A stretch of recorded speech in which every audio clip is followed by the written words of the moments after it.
Ladies and gentlemen, how are you doing? This is Daryl Guberman of Guberman PMC LLC, a quality consulting firm here in Connecticut. We assist companies in manufacturing, quality, ISO certification, all derivatives. Background being aerospace, medical implants, medical materials, printing, plastic distribution, where we dealt with all the industries. Today, this video is going to be very short. The rest of the data will be down below it. It says Lockheed Disbursements taint the validity of Senate and Congress questioning of FAA chief. Yes. The problem is that you have these guys, Rich Larsen. These are really some of them. You have Garrett Graves, you have Sam Graves, all the rest of that mess. And they're on the disbursements list. I know it says 2016, but you can go Lockheed Disbursements 2022, and it should pop right up there for you. And then you can still see some of these people that I mentioned behind you get paid year after year after year. And what they do is so that people won't get, conscious of it, they take themselves off once in a while, 1 year, 2 year, and then get back on again, because that's like milking the cow, as they say. But yes, how can we have confidence as the American people that these Senate subcommittee meetings, these congressional committees are going to get anything done? As a matter of fact, you have Christopher Wray of the FBI, the director of FBI. He gets up and he says, we must maintain vigilance over China. And guess what? His organization, the FBI, sits as a member on ANSI, the American National Standards Institute, sits as a member.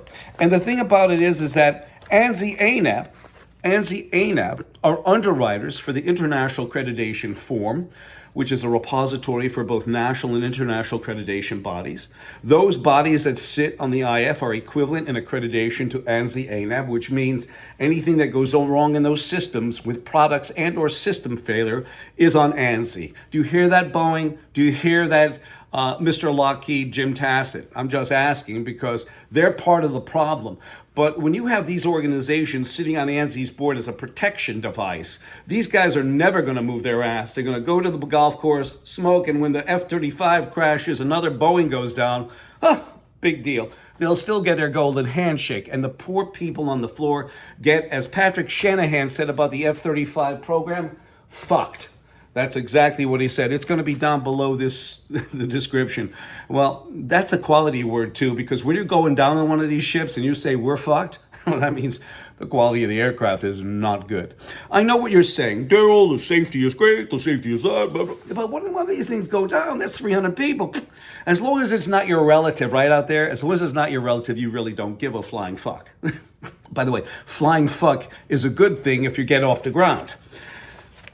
It's absolutely deplorable what is going on here with Lockheed Disbursements. You have these guys getting financed by Lockheed Martin. I know 1,000, 5,000, 6,000. If there's a good contract coming along, you'll get more money. You can find that out.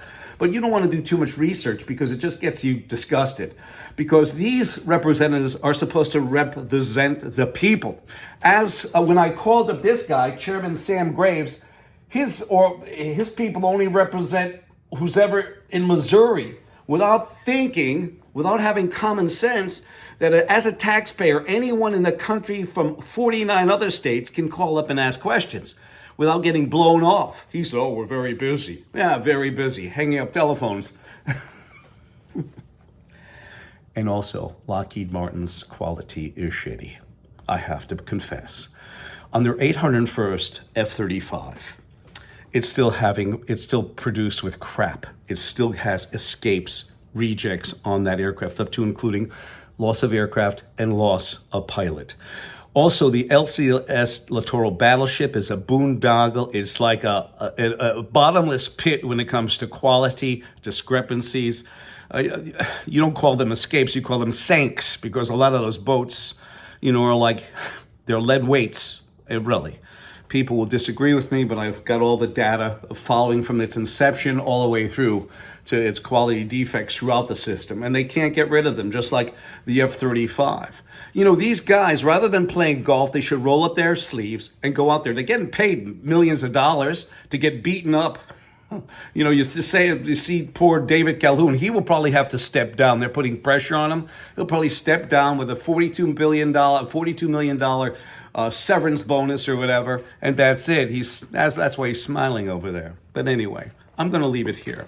So Lockheed disbursements taint the validity of Senate and Congress questioning of FAA chief. Yes, on top of that, the FAA sits on ANSI's board right over by Boeing. And they also gave regulatory authority to Boeing in 2009. That means for 15 years they've been doing that. 15. Don't let anybody joke with you or kid with you. In 2009, Dennis Muhlenberg, the former CEO under the Ethiopian Air and also Malaysian Air, here's Boeing. He got rid of 900 inspectors. Inspectors are a critical facet of these companies. I should know. I was in quality. I am in quality.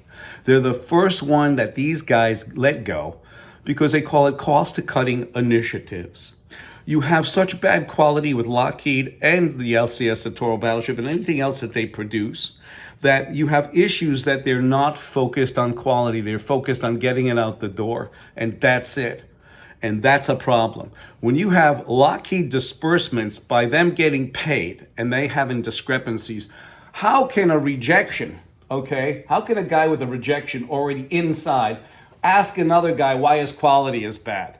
Why is one guy whose quality is bad, like Rick Larsen, these guys ask the poor guy, Mike Whitaker, who's been handed a bowl of shit because he's suffering the slings and arrows of 2009 to present, that his administrator prior to him and prior to that guy gave regulatory authority to Boeing.